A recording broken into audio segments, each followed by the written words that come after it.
Hey, what's up guys? So, everyone excited about the new ban list, getting their decks ready together. Zodiacs, you took a small hit, but I think we'll still see you in next format. But, everyone been talking about the whole Paleozoics.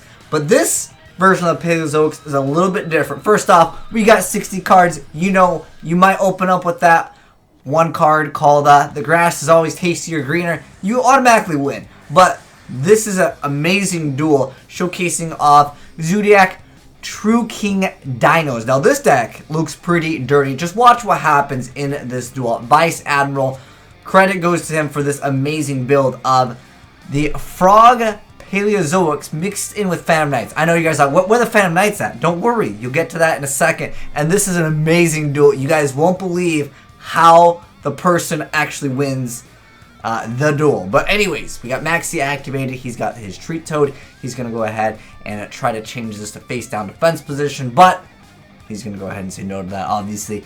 He's crazy to see Book of Moons at 1. Still Konami? I don't know. That goes over. The Fairy Tale. That card can definitely be at 3. That's a much better 3-0. But nonetheless, he's going to go ahead and go off. His opponent is going to start drawing a bunch of cards because he's put in a situation where he needs to make some moves possible. And this has some pretty interesting synergy. Being able to banish some stuff and get them back later on with Levier is actually pretty big in this deck, as you guys will see. But his opponent has a ton of cards. And I know a lot of you guys are excited about the whole new dinosaur structured deck that's coming out, and a lot of people will probably be playing that in the future. And they still have a very strong monster, regardless of what boards are made. That dinosaur, once it comes out, man, you can do a lot of damage. You're flipping everything face down, so they can't do anything to it. And then you have the protection with the Oviraptor. I'm sorry, the Miscelosaurus. Oviraptor, that's a different card. But anyways, he's going to go ahead and negate its effect. He's going to go ahead and then activate a Maxi in response. And I'm like, oh man, is he going to deck him out over here? But he busts out the Levier. Like I mentioned, Levier is a really strong card in the game. In this deck, he's going to go ahead and Yang Zing to stop that because he tried to banish another card to stop this card over here from being activated. But he's got 3 back row. He's got the Ronin Toadin over there. He's going to go ahead and actually go for his other card, Masterpiece, the True Draco Slaying King. Over here. Dang, these names have changed so much. A lot of people don't really play some of these cards, but I still think that they're definitely pretty decent. The True Kings. This card is just insanely strong in any deck that can abuse the whole I'm going to destroy this. But this guy, he's running out of cards over here, as you guys can see. He's going to go ahead and have the Fog Blade over there. So he's going to go ahead and activate those. And then this card has an effect where Spell and Trap cards, or it says you can also tribute Spell and Trap cards, and it says unaffected by the effects of cards with the same type as whatever you tributed. One of them can actually be immune to monsters, spells, and traps. When you do that, sometimes some decks are full. Usually Utopia is the answer to that, but he's going to go ahead and defense up pretty hard right now, as you guys will see. He's looking to, I think, deck his opponent out. Obviously, his opponent drew a lot of cards off those Maxis. I guess it's good that Maxi's going down to 1 for certain decks. But nonetheless, I think that I would like Maxi at 3. Keep some of these decks in check. I mean, this deck special summons like crazy, as you guys have already seen. Playing one of my favorite cards over there, the Duelist Zero, running the Hydrogeddon. I like this card. Being able to make the Lagia and Dolk was pretty strong, but you guys can see how resilient this build is. Again, like I said before, Lawn Mowing Next Door, Grass is always tastier greener. That card is like an automatic win. Now his opponent opened up pretty dang strong with the Zodiac play in combination with the cards that he had, but his opponent was still able to deal with it. We see the Storming Mirror Force activated over there. Gonna be bouncing back the card, attacking over the Treat Toad, but Treat Toad is able to reset. And then we have Barrage activated. Once again, those Zodiacs so resilient as well, but Bewildering Wind over there being able to place itself back on board. And there's also the Breakthrough skill. There's a lot of good cards that you guys can send to the graveyard. And this will be really good for the upcoming new ban list because nothing got hit in Paleozoics. A lot of people were like, they might hit the Treat Toad. You know, OCG got the treatment of, you know, they kind of hit the frogs, man. But in the TCG, this deck is still definitely one of the best decks. And this is a cool little mix-up that Vice Admiral made that I thought was really cool and I wanted to share it with you guys. Also give you guys the deck profile after I showcase off some of the variety gameplay over here. But you guys can see his opponent only has 3 cards left in the deck. I never thought we would see a deck out, like unless the whole goal of the deck was to deck your opponent out. He is definitely able to survive pretty hard against his opponent over here. And then we see the Burgerstomas over here. Or the Paleozoic. Burgerstone was the OCG name. Okay, anyway, so he's just sitting here in defense mode.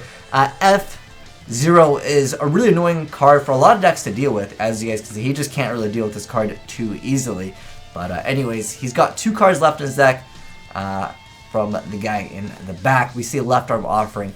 Very good card when you're trying to search out for that automatic win condition card, aka the grass mill half your deck kind of a card. That card is absolutely insane if you open up with it. A lot of decks will just lose. They'll just scoop it up. I've seen a lot of people that you activate that card and they just quit as soon as the game starts. But anyways, another treat toad. Now he's got to make his play happen this turn. He's going to go ahead and activate the Canadia over here, so he's going to change it to face down defense, book him in the card, and his opponent was like, alright, you got me, mate. But we got a lot more replays. That one was a little bit long, I know, but anyways, I know that this one opens up with it. It's not like he's going to open up with it every time, guys, but it's a auto win card, and he makes a pretty cool field.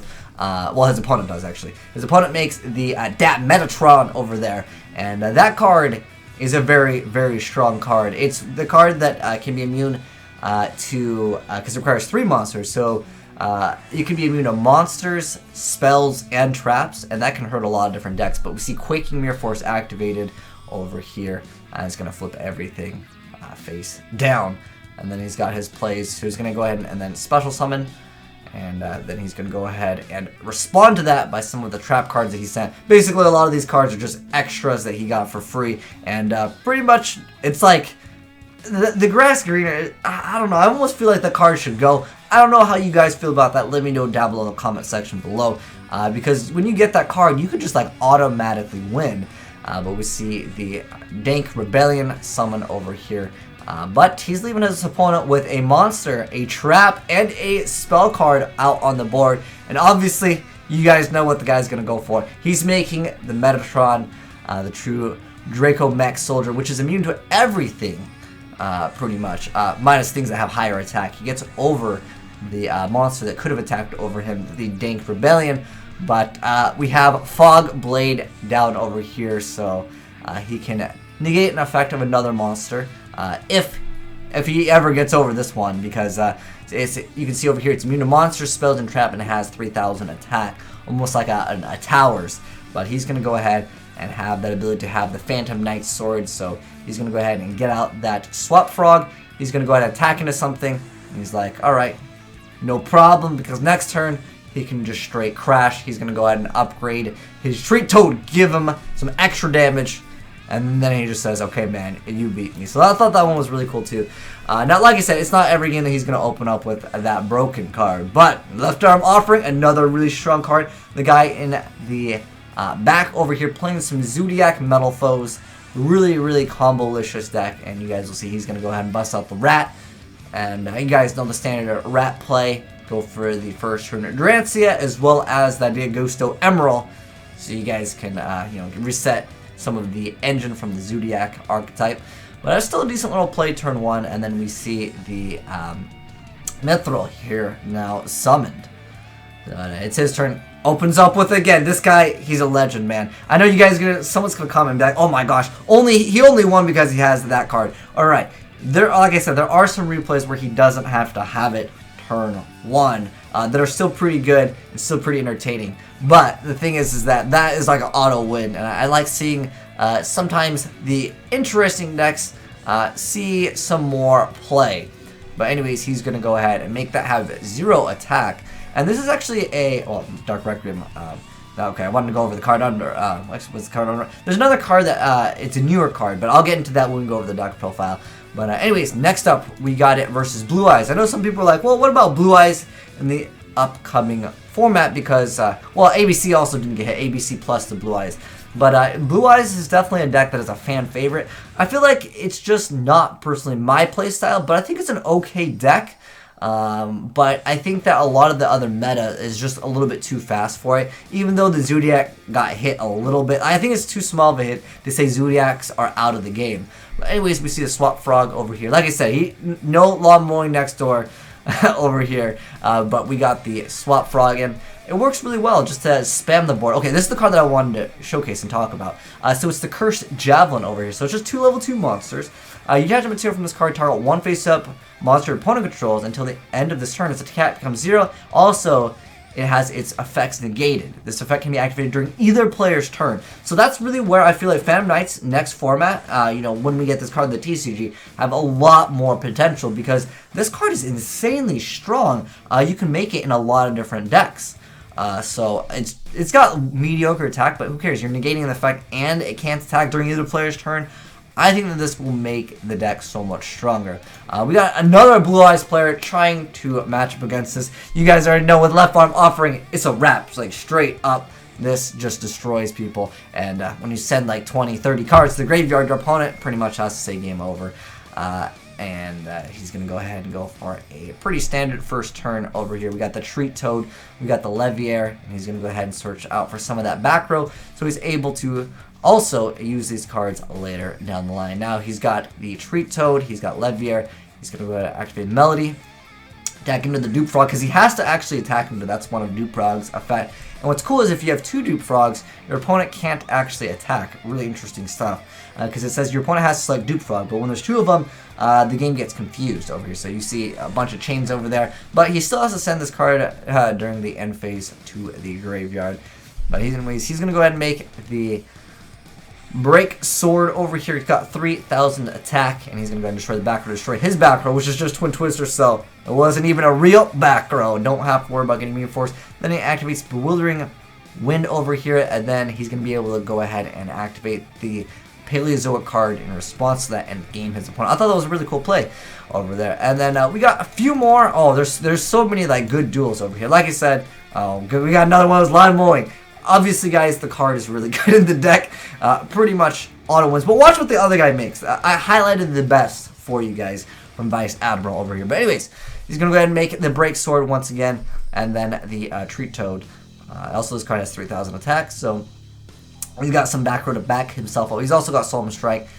Swap Frog also going to send something to the graveyard. He's going to go ahead and start activating his Paleozoic trap cards, getting rid of the Steel Red over here. And then we got Chillwin's effect, not gonna go happen today.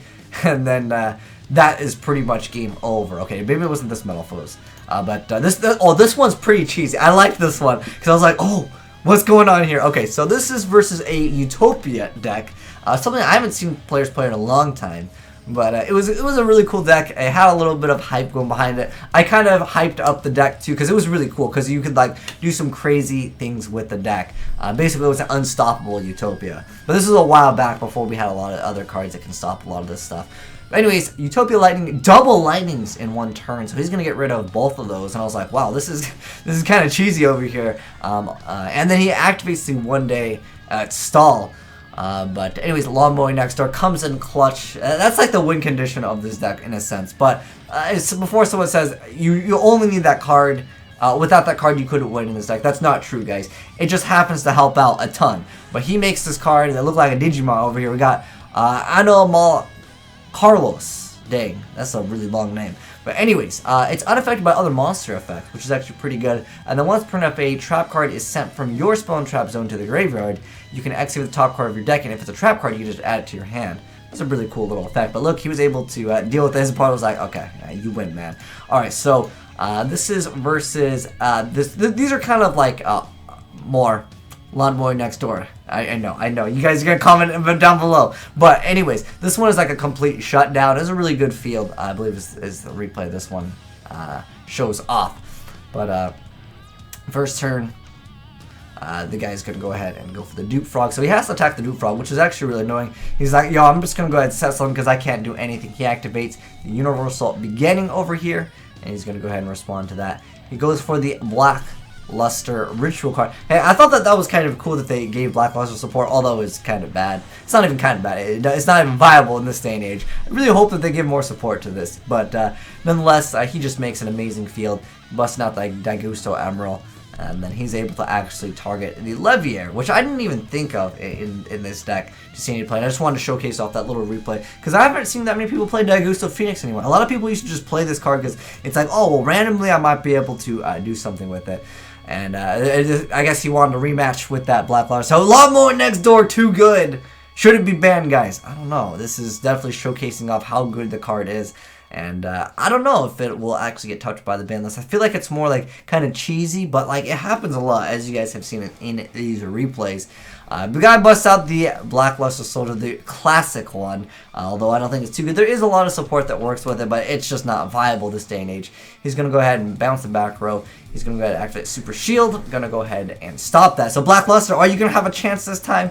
I'll be honest. And not looking too good anyways, but he's going to go ahead and reduce its attack, gain the extra attack, and just go over it. This was just kind of a real cheeky, I've won the game. He's looking not too good with the Super Soldier Soul, but nonetheless, it was kind of cool that he got a bunch of attack and was able to finish it off in one turn. I just want to show you guys, even though a lot of these are one-sided duels, sometimes that just happens in certain decks. And with the Paleozoic Frog, it can definitely happen. But I know some of you guys might want to check out the deck profile, so I'm going to give it to you guys. And like I said, it's a 60-card deck. Looking at the next format, the only two cards that you could probably consider playing are Imperial Order and Skangan. Obviously, decide what you want to drop for those. And then in addition to that, I don't know if there's anything with Waters that it's coming out, but Future Fusion could be a card, depending on what comes out in the future. Oh, Future Fusion. Wow, that was a 10 out of 10 joke. Anyways. Let's go to the deck profile. So we got 2 of the Ragged Gloves, triple copies of the Ancient Cloak, 3 copies of the Boots from Northern Explorer. Then we got triple Swap Frog, we got Maxi, triple Rodent Totem. Look at that. The guy already has only one Maxi. He's ready to go for next format. But anyways, triple Rodent Totem, triple Duke Frog, triple I automatically win. Triple I automatically win, but I gotta search for it first. 2 copies of the Rank Up Magic Launch, 3 copies of the Paleozoic Lean. Lin Choilia. Then we got 1 copies of Soaring Mirror Force, 1 Pikaia, 3 copies of Olanoides, 3 copies of Lost Vambrace, which is actually a newer card, and then we got 3 copies of Diamond's Mistress, 3 copies of Quaking Mirror Force, 2 copies of the Tomb Shield, 2 copies of Morelia, 2 copies of Bewildering Wind, or Lost Wind is actually what it's called in the TCG. And then we have 1 Breakthrough Skill, 2 copies of Canadia. We got 1 Accumulated Fortune, which was actually a pretty cheesy card. Let him draw an extra card. I don't know how I feel about this card though, but next up we got 3 copies of Fog Blade. We got 3 copies of Night Sword, and then we got 1 Solemn Strike and 1 Warning. This card was actually pretty spicy. A lot of people, originally when this deck first came out, when the Paleozoics, people were maxing out on these. It's an interesting card. If you guys want to try it out, let me know if you guys like it. But it could be kind of bad sometimes when you draw too many of these, and then you draw other things that you can't start your chains with, and your opponent's not making those chains. Yeah, it could become problematic for sure. But anyways, next up for the extra, we got the Dark Reckoning Exceed Dragon. We got the regular Dark Rebellion Exceed Dragon. We got Breaksword, Levier, Gorgonic Guardian, Paleozoic Anomalocaris, 3 copies of Treat Toad, 1 copy of Sky Cavalry Centauria. Then we got 1 of the new cards, the Javelin. I feel like this card, I would play 2 of them. I think he's really cool. Anyways, next up we got Dagusto Phoenix, 2 copies of Opabinia. Dang, these names, like I said, I read all these names back when it was an OCG, so that, I don't know, it's changed a lot. Anyways, next up, we got F-Zero Utopia Future, which definitely helped him in that duel, as you guys saw, but pretty interesting deck, and I think a lot of people are looking forward to playing just regular the Paleozoics, but mixing Fambites can make it a lot more interesting. The deck does definitely require a lot of knowledge, like you're going to have to practice this deck a lot, so keep that in mind when you're trying out this deck if you have some rough times. It is going to take a couple tries to get this deck, I guess, ready for you guys to play. But obviously, from the replays, even though some of them were one-sided, just shows you guys some of the combos and how you can OTK your opponent. But anyways, thanks for watching, guys, and I'm signing out.